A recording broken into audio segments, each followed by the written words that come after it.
Nah, untuk mendapatkan tanaman sehat dan subur seperti ini, kuncinya adalah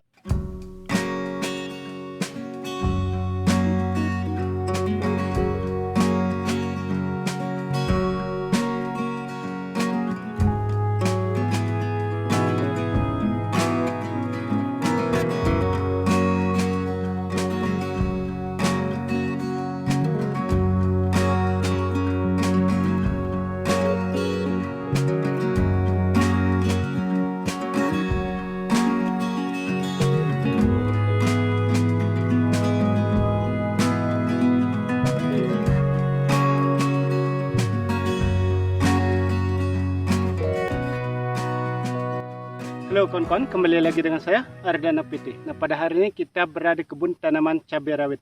Nah, sebagaimana kawan-kawan bisa perhatikan di samping saya ini, tanamannya cukup subur luar biasa dan buahnya sudah cukup lebat. Ini merupakan tanaman cabai yang kita tanam ini di lahan yang ketiga kawan-kawan. Karena kita ada beberapa tahapan dalam budidaya tanaman cabai. Jadi di lahan yang pertama kita sudah melakukan pemanenan, sedangkan di lahan yang kedua juga buahnya sudah cukup lebat. Kita dalam proses perawatan, sebentar lagi akan panen juga. Dan sedangkan ini di lahan yang ketiga, ini sudah memasuki namanya fase pembuahan. Jadi buahnya cukup lebat. Dan ada satu juga di lahan yang keempat sebenarnya kawan-kawan, kita menanam cabai secara bertahap. Karena kita ketahui sekarang harga cabai khususnya di pasaran tidak stabil, kadang-kadang tinggi, kadang-kadang rendah. Ini yang menyebabkan kita melakukan sistem seperti ini, yaitu menanam secara bertahap. Jika terjadi namanya harga yang tidak stabil seperti saya sampaikan tadi, jika harganya terlalu murah, jadi kita tidak mengalami namanya kerugian yang besar. Tetapi sebaliknya, dengan sistem seperti ini pasti kita akan mendapatkan harga yang mahal, kawan-kawan. Nah, khususnya pada hari ini kita akan melakukan penyepraian kawan-kawan, di mana penyepraian ini bertujuan atau bermaksud karena tanaman cabai yang kita tanam di lahan yang ketiga ini sudah berbuah cukup lebat, yang biasanya dominan yang menyerangnya adalah tungau dan trip. Ini sangat berbahaya sekali, begitu juga dengan lalat buah. Tetapi memang pengendalian lalat buah minggu yang lalu kita sudah melakukan penyepraian dengan bahan aktif Prepinopos, kita rolling dengan asepat. Itu cukup efektif untuk mengendalikan lalat buah. Sedangkan karena musim kemarau sekarang ini yang panas luar biasa, jadi dominan yang menyerang adalah tungau dan trip. Karena itu kita harus tetap waspada kawan-kawan sebagai petani cabai secara khusus. Jika kita lalai dalam mengendalikan hal ini, bisa mengakibatkan kepatalan tanaman kita sendiri, sehingga hasil akan menurun, sehingga kita menjadi rugi kawan-kawan. Nah, inilah tanaman cabai rawit yang kita tanam di lahan yang ketiga kawan-kawan. Jadi pertumbuhannya cukup subur luar biasa seperti ini.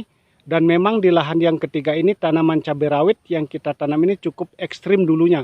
Mengapa saya katakan ekstrim? Karena tanaman cabai ini kita dulunya tumpang sari dengan tanaman timun. Nah, sebagaimana kawan-kawan bisa lihat, tiang-tiang atau penyangga tanaman timunnya masih terpasang dan sekarang kita gunakan sebagai tiang atau penyangga tanaman cabai.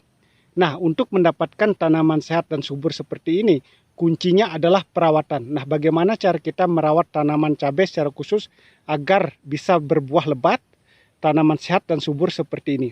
Nah, langkah yang awal yang kita lakukan adalah setelah kita melakukan pembersihan tanaman timun, kita melakukan yang namanya sterilisasi lahan terlebih dahulu dengan menggunakan bahan asam humat, silika karbon, dan jamur trichoderma. Dosis yang kita gunakan adalah 3 sendok makan penuh untuk masing-masing unsurnya, dikocor pada setiap lubang tanam dengan air ukuran 20 liter sehingga tanamannya menjadi subur seperti ini. Tetapi bukan hanya itu yang kita lakukan, kita juga melakukan pengocoran dengan asam amino dan fosfat cair.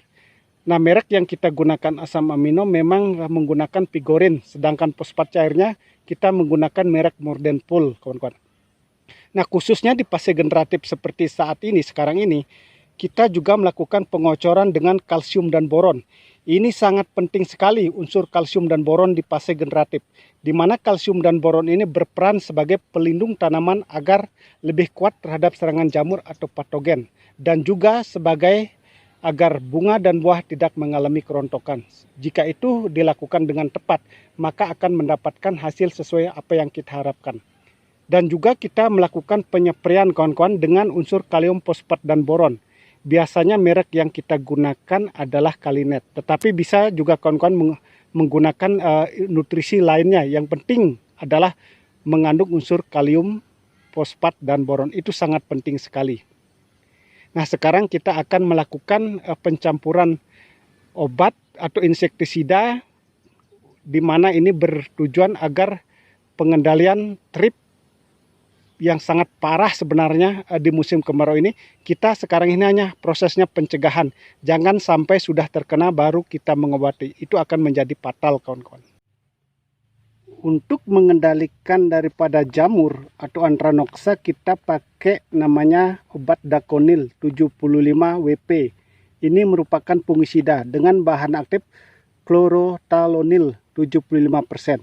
Nah, dosis yang kita pakai adalah 2 sendok makan seperti ini sudah cukup. 1, 2. Bisa juga menggunakan bahan aktif yang lain, kawan-kawan. Kita biasanya sering melakukan namanya prowlingan. Tujuan prowlingan agar tidak terjadi resisten, kawan-kawan. Dan yang setelah kita pakai campuran fungisida ini, baru kita memakai namanya insektisida, di mana berfungsi seperti yang saya sampaikan tadi adalah untuk mengendalikan khususnya di musim kemarau, yaitu tungau dan trip yang bisa menyebabkan keriting daun dan virus Gemini. Yang kita pakai adalah ini dia, kawan-kawan. Jadi mungkin agak asing ini adalah Promectin. Jadi 60 EC. Ini merupakan bahan aktif abamectin murni. Ini sangat tinggi, bahan aktifnya itu 60 gram per liter. Abamectin itu ada 2, kawan-kawan, yaitu abamectin murni dan abamectin yang tidak murni. Contohnya abamectin yang tidak murni warna cairannya berwarna hitam itu biasanya. Sedangkan ini abamectin murni ini dari cap kapal terbang ini, kawan-kawan. Kita juga selalu melakukan namanya sistem prowlingan obat. Tidak hanya menggunakan satu jenis obat atau insektisida. Seperti tadi saya sampaikan, tujuannya agar tidak terjadi resisten. Ini abamectin murni, jadi warnanya bening, kawan-kawan. Nah, ini masih belum kita buka, seperti ini.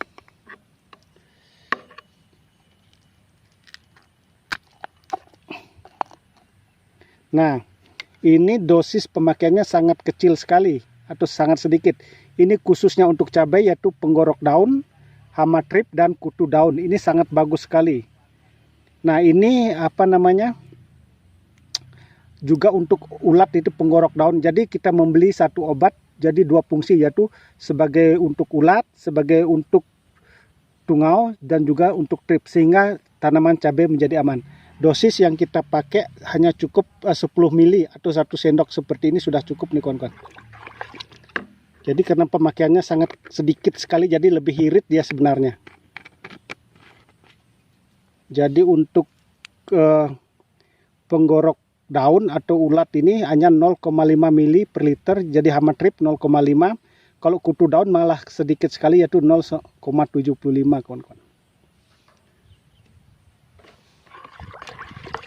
Nah, selain insektisida itu, kita juga memberikan nutrisi karena sudah memasuki fase generatif. Seperti tadi saya sampaikan, nutrisi yang biasa kita gunakan adalah Kalinet yang mengandung unsur kalium, fosfat, dan boron. Tetapi kita sudah kehabisan, kita memakai nutrisi namanya Imosa. Jadi ada juga kandungan kalium, fosfat, dan boron. Jadi kaliumnya 30%, jadi fosfatnya 17%, boron juga ada, ini tidak ada tercantum berapa persen. Nah, kita memakainya 3 tutup ini sudah cukup sebenarnya, tapi karena situasi panas, jadi biar lebih tahan daripada serangan hama dan penyakit, kita memakai 4 ini, kawan-kawan. 2, 3, 4. Kita hanya memakai 3 jenis obat untuk sekarang ini, kawan-kawan. Jadi untuk insektisida, fungisida, dan nutrisi. Kita aduk dulu biar merata seperti ini. Dan ini ukuran tangki semprotnya adalah 14 liter, kawan-kawan. Dan ini juga sudah ada airnya, kita tinggal masukkan saja obat seperti ini.